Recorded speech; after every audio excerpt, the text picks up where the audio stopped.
Bonjour, vous êtes sur Optimac TV et comme à chaque lecture, je vais vous rappeler que nous sommes un groupe de presse totalement indépendant qui avons décidé d'œuvrer pour la diffusion d'informations à un maximum de personnes. Nous vous recherchons, regroupons et exposons des points de vue de différentes personnalités et experts reconnus dans les domaines les plus variés afin que vous puissiez vous faire votre propre avis. Nous vous proposons donc une expérience multimédia avec des magazines en kiosque, des magazines numériques et webzines, des vidéos à regarder et des podcasts à écouter n'importe où et au moment le plus opportun pour vous. Afin de mieux nous connaître, nous vous proposons des lectures d'articles régulièrement sur cette chaîne. Vous pouvez retrouver les différents thèmes dans la playlist. Bonne lecture, bonne écoute et excellente réflexion.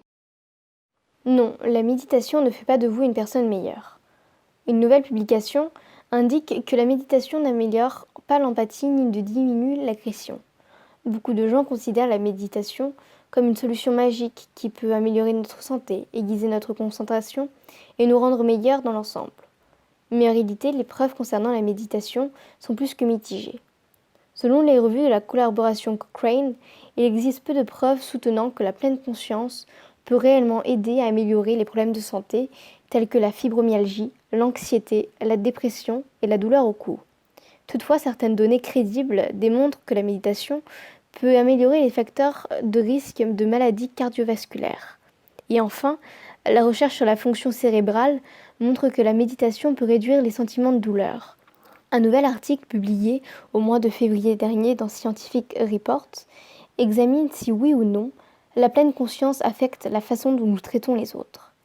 Des scientifiques d'Angleterre, de Nouvelle-Zélande et des Pays-Bas ont passé en revue 22 études examinant comment la méditation affectait les comportements, notamment la compassion, l'empathie, l'agression, les préjugés et les liens sociaux. Les études utilisaient des techniques de méditation séculières, telles que la pleine conscience et la méditation de bienveillance, mais n'incluaient pas de pratiques plus actives comme le tai chi ou le yoga.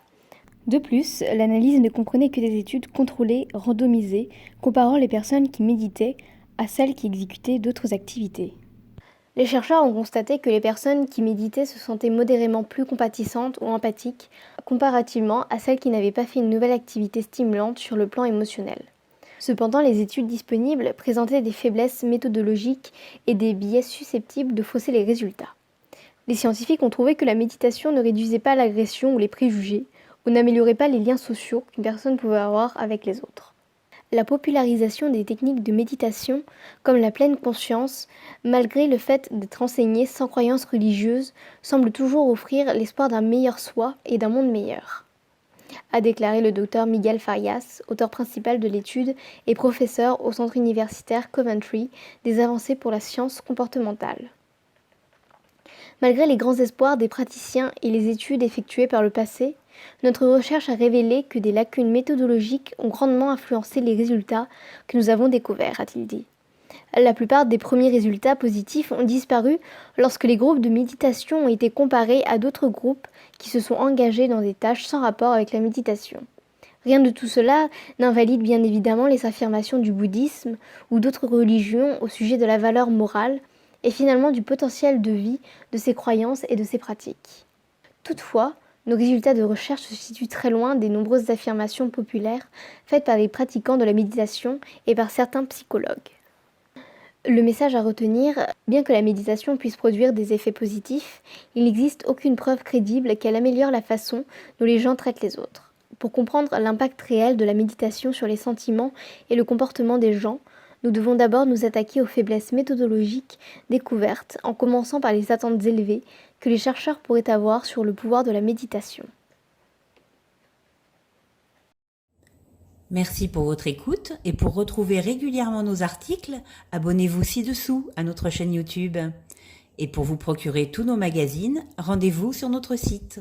À très vite.